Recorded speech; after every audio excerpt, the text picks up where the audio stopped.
20 ஏறும். அப்போ எல்லாத்துக்கும் ஒரே ரேஷியோ. இந்த 20% ஏற்றி கொடுங்க, அதில் ஒன்றும் நாங்கள் வேணான்னு சொல்லலை.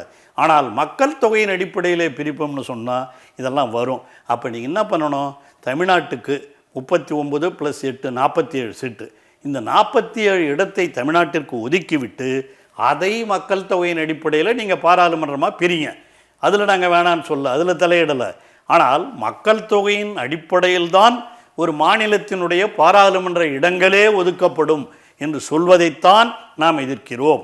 ஆகவே நாம் ஒன்றும் இந்த மாதிரி இப்போ எல்லாமே இப்போ பாப்புலேஷன் இப்போ சில நாடாளுமன்ற தொகுதிகள் 6 லட்சம் 7 லட்சம் இருக்கும், சில இதில் 3 லட்சம் இருக்கும்.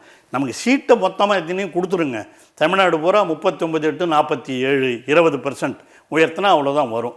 டோட்டலாக எல்லா மாநிலத்துக்குமே 36 மாநிலத்துக்குமே டோட்டலாக நீங்கள் உயர்த்திடுங்க 20%. அதில் எங்களுக்கு ஒன்றும் ஆட்சேபனை இல்லை. ஆனால் மக்கள் தொகையின் அடிப்படையில் நீங்கள் உயர்த்துவீர்கள் என்று சொன்னால் அது சரியாக இருக்காது. அதைத்தான் தமிழக முதலமைச்சர் சொல்லியிருக்கிறார்கள்.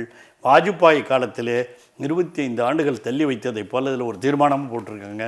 நீங்கள் இந்த தேர்தல், இந்த 26 தேர்தலுக்கு முன் நீங்கள் இதெல்லாம் கணக்கெடுத்து பண்ணுறதை விட ஒரு 35 ஆண்டுகள், அப்போ எப்படி வாஜ்பாய் 25 ஆண்டுகள் சொன்னாரோ இப்போ ஒரு 35 ஆண்டுகள் நீங்கள் அதை தள்ளி வைங்க. நாம் என்ன குடும்ப கட்டுப்பாடு பண்ணிக்கினதால் நமக்கு கிடைக்கிற பனிஷ்மெண்ட்டா? குடும்ப கட்டுப்பாடு திட்டம் கொண்டாதால் தான் நம்ம அந்த காலத்தில் நீங்கள்லாம் மறந்துக்க மாட்டீங்க. நான்லாம் குடும்பத்தில் பிறக்கும்போது எங்கள் வீட்லேயே 9 பேர். அப்போ அப்படிலாம் எல்லாம் 1/2 டஜன் 3/4 டஜனாக இருந்த காலம் ஒன்று உண்டு. அதுக்கப்புறம் குடும்ப கட்டுப்பாடு திட்டம் வந்த பிறகு 2 ஆச்சு. 3ஆன்னா முதல்ல நாம் மூவர் நமக்கு முக்கோணம் போட்டு 3ன்னு கொண்டான். அப்புறம் நாம் இருவர் நமக்கு இருவர் அப்படிங்கிறான். அப்புறம் நாம் இருவர் நமக்கு ஒருவர் அப்படின்னு இப்போ சொல்கிறான். இன்னும் கொஞ்ச நாள் போச்சுன்னு வச்சுங்க, நாம் இருவர் நமக்கு எதற்கு வேறொருவர்னு கேட்டாலும் கேட்பான். அந்த மாதிரி ஒரு சூழ்நிலை வளர்ந்தாலும் வரும். ஆனால் இந்த கட்டுப்பாடுங்கிறது தப்பு இல்லை. இந்த ஒன்றிய அரசு தான் அதை அப்பொழுதிருந்தே வலியுறுத்தி இந்த தென் மாநிலங்களில் இதை முழுமையாக நாம் கடைபிடித்தோம். ஆனால் இந்தி பேசுகிற மாநிலங்களில் இன்றைக்கும் போனால் அது கிடையாது.